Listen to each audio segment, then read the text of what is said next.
तो आज हम जिस मूवी को एक्सप्लेन करने जा रहे हैं उसमें लगभग 100 साल के बाद की दुनिया को दिखाया गया है, जहां बढ़ती हुई पॉपुलेशन और बीमारियों की वजह से धरती पर रहना नामुमकिन हो रहा था। इसीलिए धरती के सभी अमीर लोगों ने मिलकर धरती के ऑर्बिट में जाके अपने रहने लायक एक आलीशान जगह बना ली है, जहां पर धरती के लोगों को जाना बिल्कुल भी अलाउ नहीं है। इस जगह पर साइंस ने इतनी ज्यादा डेवलपमेंट कर ली थी कि यहाँ पर कोई बीमार नहीं पड़ता था, और अगर गलती से कोई बीमार पड़ भी जाए तो यहाँ मौजूद मशीनों की हेल्प से उसे चंद मिनटों में ही ठीक किया जा सकता है। और साथ ही हम देख पाएंगे कि किस तरह एक बीमार आदमी अपनी जान पर खेलकर धरती पर मौजूद बाकी लोगों को उनका खोया हुआ हक दिलाता है। ये मूवी 9 अगस्त 2013 को रिलीज हुई थी और इसकी IMDb रेटिंग 6.6 है। So welcome to again explain present Elysium. Movie के स्टार्टिंग में हम एक छोटे लड़के मैक्स और उसकी फ्रेंड फ्रे को एक साथ देख पाते हैं, जहां मैक्स उसे प्रॉमिस करता है कि वो उसे एक दिन एलिजियम लेके जरूर जाएगा, और वो अक्सर चोरी भी किया करता था ताकि ढेर सारे पैसे इकट्ठे करके वो एलिजियम जाने का टिकट खरीद सके। वहीं अब धरती पर कानून नाम की कोई भी चीज नहीं थी और यहाँ का सारा काम रोबोट ही संभालते थे। उसके बाद सीन 2154 लॉस एंजलिस में शिफ्ट होता है, जहाँ मैक्स भी अब बड़ा हो चुका था और गाड़ियों की चोरी के इल्जाम में वो कुछ साल जेल में भी काट चुका है, लेकिन अब उसने चोरी करना छोड़ दिया है। और साथ ही वो अब एर्माडाइन नाम की एक कंपनी में काम भी करता है, जिसके ओनर का नाम जॉन कार्लाइल है, और ये वही आदमी है जिसने एलिजियम को बनाया था और आज भी वहाँ की सेफ्टी और कंफर्ट के लिए रोबोट्स तैयार करता है। वहीं एक दिन जब मैक्स काम पर जा रहा था तभी 2 रोबोट पुलिस वाले आकर उसे अपना बैग चेक करवाने के लिए कहते हैं, लेकिन मैक्स आगे से उनके साथ मजाक करता है जो कि उन्हें बिल्कुल पसंद नहीं आता। जिसके बाद वो उसे जमीन पर गिराकर जबरदस्ती उसका बैग चेक करते हैं, लेकिन उसके बैग में उन्हें कुछ भी नहीं मिलता और जाने से पहले वो उसे पुलिस स्टेशन में रिपोर्ट करने के लिए कहते हैं। जब मैक्स पुलिस स्टेशन जाता है तो वहाँ एक रोबोट ऑफिसर बैठा होता है जो कि उसे सफाई देने का भी मौका नहीं देता, और वो ऑफिसर उसे 8 महीने के लिए रोज पुलिस स्टेशन में आकर हाजिरी देने के लिए कहता है। उसके बाद मैक्स जब काम पर आता है तो वहाँ एक डोर को बंद करने लगता है, लेकिन अंदर कुछ अटक जाने की वजह से वो बंद नहीं हो रहा होता। मैक्स अंदर नहीं जाना चाहता था क्योंकि वो जानता है कि ये जगह रेडियो एक्टिव है, लेकिन तभी उसका सीनियर वहाँ आकर उसे कहता है कि अगर तुम अंदर नहीं गए तो तुम्हें जॉब से निकाल दिया जाएगा। अब ना चाहते हुए भी मैक्स को अंदर जाना पड़ता है और अटकी हुई चीज को हटाते ही डोर क्लोज हो जाता है, जिसके बाद मैक्स अंदर ही फंस चुका था और साथ ही मशीनें भी अंदर अपना काम करना शुरू कर देती हैं। तभी वहाँ काम करने वाले सारे लोग इकट्ठा होकर उसे बचाने की कोशिश करते हैं, लेकिन अब उसे बचा पाना नामुमकिन है। काम खत्म होने के बाद उसे उस रूम से निकाला जाता है और रोबोट की हेल्प से स्कैन करके उसे बताया जाता है कि उसकी बॉडी में बहुत ज्यादा अमाउंट में रेडिएशन जा चुकी हैं, जिसकी वजह से ठीक 5 दिन के बाद वो मारा जाएगा। उसे कुछ दवाइयां भी दी जाती हैं जो उसके मरने तक उसे बिल्कुल ठीक रखेंगी। अब जब ये बात जॉन कार्लाइल को पता चलती है तो उसे इस बात से कोई भी फर्क नहीं पड़ता, पर अगर वो चाहे तो मैक्स को एलिजियम ले जाकर पूरी तरह से ठीक किया जा सकता है, पर वो ऐसा नहीं करता क्योंकि धरती पर रह रहे लोगों से उसे कोई मतलब नहीं है। उसके बाद मैक्स अपने एक दोस्त जूलियो को ये सब के बारे में बताता है और साथ ही ये भी कहता है कि सिर्फ एलिजियम में ही उसका इलाज पॉसिबल है, जिसके लिए उसे स्पाइडर नाम के एक आदमी की हेल्प चाहिए होगी। और तब जूलियो उसे स्पाइडर के पास ले जाता है। दरअसल ये दोनों एक दूसरे को पहले से ही जानते थे क्योंकि ये वही आदमी है जिसके लिए मैक्स गाड़ियां चोरी किया करता था, और साथ ही में स्पाइडर धरती के बीमार लोगों को इलीगल तरीके से उनके हाथ पर एक आईडी बनाकर उन्हें एलिजियम भेजने का काम भी करता है ताकि वो वहां जाकर अपना इलाज करा सकें। लेकिन ज्यादातर उनके फ्लाइंग ऑब्जेक्ट को उड़ा दिया जाता और अगर गलती से कोई वहां पहुंच भी जाए तो वहां की रोबोट पुलिस उसे पकड़कर वापस धरती पर भेज देती थी। जब स्पाइडर को पता चलता है कि मैक्स मरने वाला है तो वो उसकी हेल्प करने के लिए मान जाता है और उसे एक डिवाइस दिखाते हुए कहता है कि तुम्हें एलिजियम के किसी नागरिक को पकड़ के उसके दिमाग से सारा डाटा निकाल कर इस डिवाइस में सेव करना होगा, जिससे हमारी सारी प्रॉब्लम सॉल्व हो जाएंगी।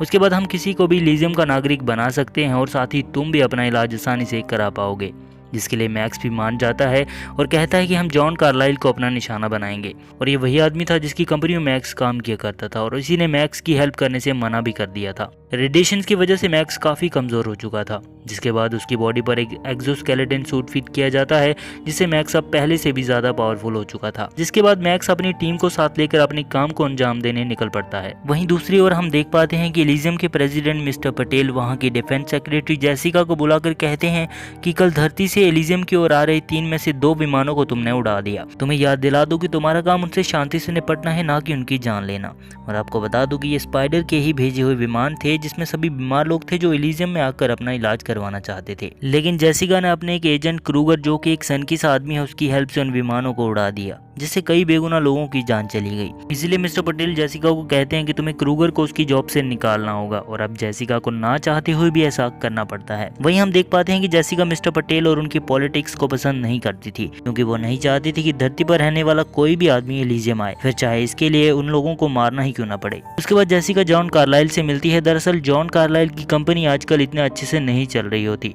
और साथ ही उसे इसके लिए पैसों की भी सख्त जरूरत होती है और ये बात जेसिका जानती थी।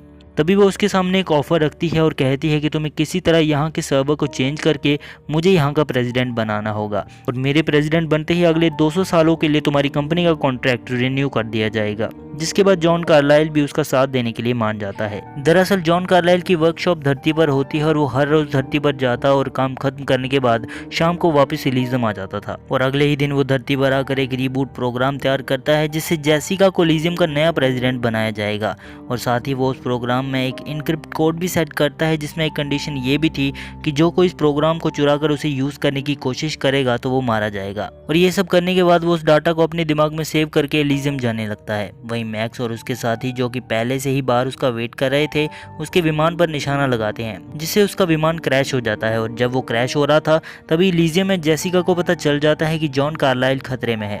उसके बाद वो क्रूगर को फिर से अपॉइंट करके उसे जॉन कार्लाइल की हेल्प करने के लिए कहती है। क्रूगर भी अपने साथियों को लेकर जॉन कार्लाइल को बचाने निकल पड़ता है। दूसरी ओर मैक्स और उसके साथी भी जॉन कार्लाइल के पास पहुंच चुके थे जहां उन्हें उसके रोबोट बॉडीगार्ड्स का सामना करना पड़ता है, लेकिन वो लोग उन दोनों रोबोट्स को मारने के बाद देखते हैं कि जॉन कार्लाइल मरने वाला है और वो जल्दी से उसके दिमाग से डाटा कॉपी करने लगते हैं। इतने में क्रूगर भी वहां आ जाता है, लेकिन अब डाटा पूरी तरह से मैक्स के दिमाग में ट्रांसफर हो चुका था। तभी चेक करने पर उन्हें पता चलता है कि ये डाटा तो इनक्रिप्टेड है और वो बिल्कुल समझ नहीं पा रहे थे आखिर ये डाटा है किस चीज का। इसके बाद क्रूगर एक एक करके मैक्स के सभी साथियों को मार देता है, लेकिन मैक्स किसी तरह खुद को बचाकर वहां से भागने में कामयाब रहता है। तभी जेसिका क्रूगर को कॉल करके कहती है कि मुझे मैक्स एकदम सही सलामत चाहिए, क्योंकि अगर उसे कुछ भी हुआ तो वो प्रोग्राम जिससे जेसिका प्रेसिडेंट बन सकती है वो नष्ट हो जाएगा, लेकिन वो किसी भी कीमत पर ऐसा नहीं होने देगी। जिसके बाद मैक्स अपनी बचपन की दोस्त फ्रे जो कि अब एज ए नर्स एक हॉस्पिटल में काम करती है उसे उसकी हेल्प करने के लिए कहता है। और आपको बता दूं कि ये वही लड़की है जिसे बचपन में मैक्स ने एलिजियम ले जाने का वादा किया था।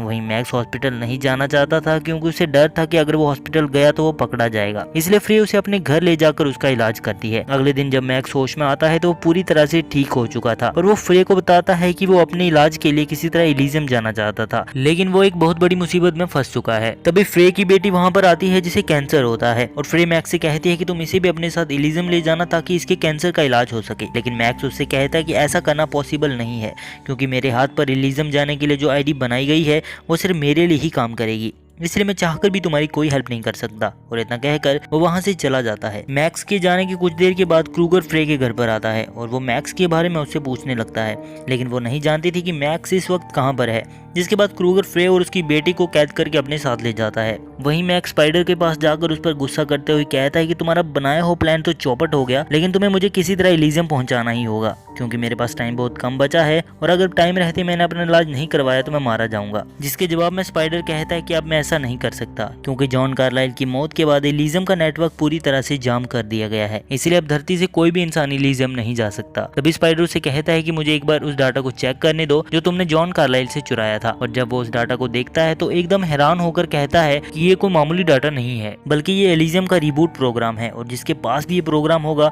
वो किसी को भी एलिजियम का नागरिक बना सकता है, लेकिन अगर ये किसी गलत हाथ में लग गया तो हम कभी भी एलिजियम नहीं जा पाएंगे और इसके लिए वो तुझे कहीं से भी ढूंढ निकालेंगे। लेकिन मैक्स उसे कहता है वो ये सब नहीं जानता, उसे किसी भी कीमत पर एलिजियम जाना है। इतना कहकर वो वहां से चला जाता है। उसके बाद वो जानबूझकर एक खाली जगह पर जाता है जिससे क्रूगर को उसकी लोकेशन का पता चल जाता है।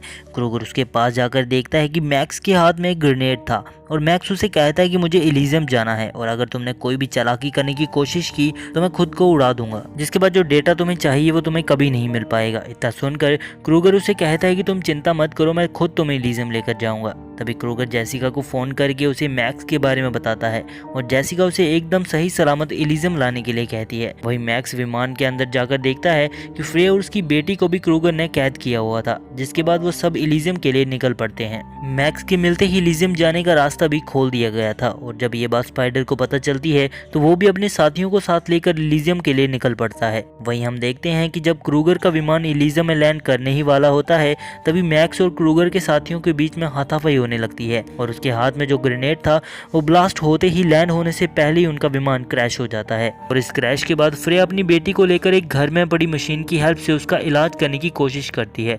लेकिन वो मशीन उसका इलाज नहीं करती, क्योंकि ये मशीन सिर्फ यहाँ के नागरिकों का इलाज करने के लिए ही बनाई गई है। इतने में क्रूगर का एक साथी वहाँ आकर फ्रे को बेहोश करके अपने साथ ले जाता है। तभी हम देखते हैं कि मैक्स को भी बेहोश करके उसके दिमाग में स्टोर डाटा को चेक किया जा रहा होता है। वहाँ जेसिका भी होती है और उसे बताया जाता है कि इसके दिमाग में जो डाटा है वो पूरी तरह से सेफ है, लेकिन अगर हम इसके दिमाग से वो डाटा निकालते हैं तो शायद ये मारा जाएगा। तो जेसिका कहती है कि मुझे इससे कोई फर्क नहीं पड़ता, मुझे किसी भी हालत में बस वो डाटा चाहिए, और इतना कहकर वो वहाँ से चली जाती है। इससे पहले कि वो डॉक्टर उसके दिमाग में स्टोर डाटा को निकाल पाते, तभी मैक्स होश में आकर खुद को छुड़ा लेता है और उन्हें घायल करके फ्रे को ढूंढने के लिए निकल पड़ता है। तभी हम साफ देख पाते हैं कि उसके अंदर मौजूद रेडिएशन की वजह से उसकी तबीयत और ज्यादा खराब होने लगती है, लेकिन उसे किसी भी हालत में खुद को और फ्रे की बेटी को बचाना है, इसलिए वो अपनी बची हुई सारी दवाइयों को एक साथ खाकर खुद को फिर से तैयार करता है। और दूसरी तरफ स्पाइडर भी अपने साथियों के साथ अब इलीजियम में एंटर कर चुका था, लेकिन इलीजियम आने से पहले उसने बड़ी सफाई से मैक्स के ऊपर एक डिवाइस चिपका दिया था, जिससे उसे अब मैक्स की लोकेशन का पता साफ चल पा रहा था और वो अपने साथियों के साथ मैक्स की तरफ बढ़ने लगता है। वही हम देख पाते हैं कि उस क्रैश में क्रूगर का चेहरा एकदम खराब हो चुका था, लेकिन उस मशीन की हेल्प से उसे फिर से ठीक किया जाता है और अब वो पहले से भी ज्यादा यंग लग रहा था। तभी जेसिका वहां आकर क्रूगर को डांटने लगती है, क्योंकि उसने अपना काम सही तरीके से नहीं किया होता, और इससे चिढ़कर वो गुस्से में आकर जेसिका को ही मार देता है और उसे उस कमरे में फेंक देता है जहां उन्होंने फ्रे और उसकी बेटी को कैद किया हुआ था।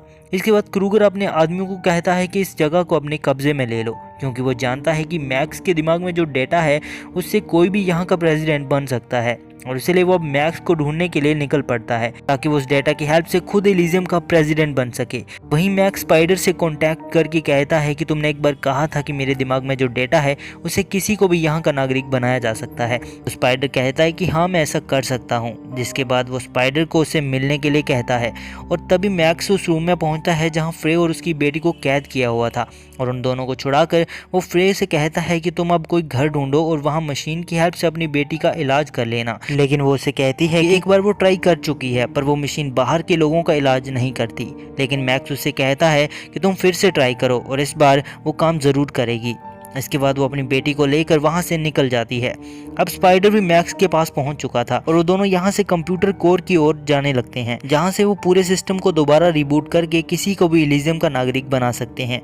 लेकिन तभी क्रूगर वहां आकर मैक्स पर हमला कर देता है, जो कि अब पहले से भी ज्यादा ताकतवर हो चुका था। उन दोनों के बीच काफ़ी देर तक लड़ाई चलती है, लेकिन मैक्स किसी तरह क्रूगर को हराकर उसे मार देता है। इसके बाद वो दोनों रूम में पहुंचते हैं जहां इलीजियम का सिस्टम रिबूट किया जा सकता है, और तब स्पाइडर को पता चलता है कि अगर ये सिस्टम एक्टिवेट हुआ तो मैक्स अपने आप ही मारा जाएगा और उसे दुनिया की कोई भी ताकत बचा नहीं पाएगी। लेकिन ये बात मैक्स पहले से ही जानता था, और ऐसा करने से पहले वो फ्रे को एक वॉइस मैसेज सेंड करता है कि बचपन में मैंने तुमसे जो वादा किया था वो वादा मैंने आज पूरा कर दिया है। इसके बाद वो खुद ही एक बटन दबाकर उस प्रोग्राम को एक्टिवेट कर देता है और इससे मैक्स की वहीं पर मौत हो जाती है। प्रोग्राम एक्टिवेट होने के बाद धरती पर रहने वाला हर एक आदमी अब इलीजियम का नागरिक है।